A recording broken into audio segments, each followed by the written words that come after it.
আসসালামু আলাইকুম। আপনি আমাদের বাসাতে আসলেন, আপনাকে অনেক ধন্যবাদ। আপনার আপনি কবি আজিজুল হক কে কিভাবে চিনলেন এবং তার সাথে দেখা করে আপনার কেমন অনুভূতি লাগলো? একটু আপনার অনুভূতিটি প্রকাশ করুন। ওকে, আগে আমার পরিচিতিটা দেই। আমার ওয়াইফ পাশেই আছে। আমরা সুইজারল্যান্ডে ৫০ বছর আগে স্টুডেন্ট হিসেবে গিয়েছিলাম।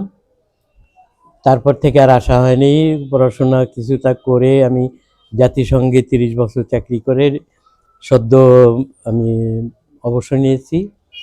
তো এবারে আমি আমার শ্বশুরবাড়ি পাবনাতে, এবারে এসে আমি পরিচিত হলাম কবি আজিজুল হক সাহেবের সঙ্গে। আমি খুবই ধন্য ওনার সঙ্গে পরিচিত হয়ে। উনি দ্বিমুখী এবং বিভিন্ন ধর্মী কাজ করতেছেন এবং মাল্টি ট্যালেন্টেড ইনি। এনাকে আমার অনেক শ্রদ্ধা। উনি যেভাবে স্কুল ছাড়াও তার যে প্রফেশন ওকালতি এটাও চালিয়ে যাচ্ছেন, এবং ওনার কয়েকটা গীতিনাট্য বা গানের কয়েকটা অডিও শুনলাম। তো উনি একজন, আমার মতে উনি একজন খুব বিরাট আকারের একজন কবি এবং নাট্যকার বলা যায়, গীতিকার, এবং ইনি ওনার কণ্ঠ ভীষণ সুন্দর, ওনার গানও শুনলাম।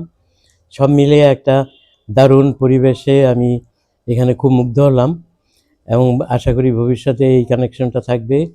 ও আমরা যখনই পাবনা আসি ওনার সঙ্গে দেখা করব। আর আপনি ভালো থাকবেন, এবং আমাদের জন্য প্রচুর আরও কবিতা, গীতিনাট্য, গীতি গীত লিখবেন এবং সুর দেবেন, আপনিও গাবেন। এবং আপনার প্রফেশনকে আমার অনেক শ্রদ্ধা। আশা করি আপনি এই প্রফেশনে মানুষের জন্য সাহায্যে আসবেন, সোশ্যাল ওয়ার্ক করবেন। স্কুল করাটা কিন্তু একটা ভীষণ বড় একটা সোশ্যাল ওয়ার্ক, এবং এটা আমি বুঝতে পারি, কারণ আমিও জেনেভাতে একটি বাংলা পাঠশালা ফাউন্ডার, এবং আমি শিখাই বাংলা। পাশাপাশি বাংলা শেখানোর পাশাপাশি গান শেখাই, এবং আমার মেয়ে ওই স্কুলে ডান্স শেখায়। এটা সম্পূর্ণ বিনা বিনা খরচে।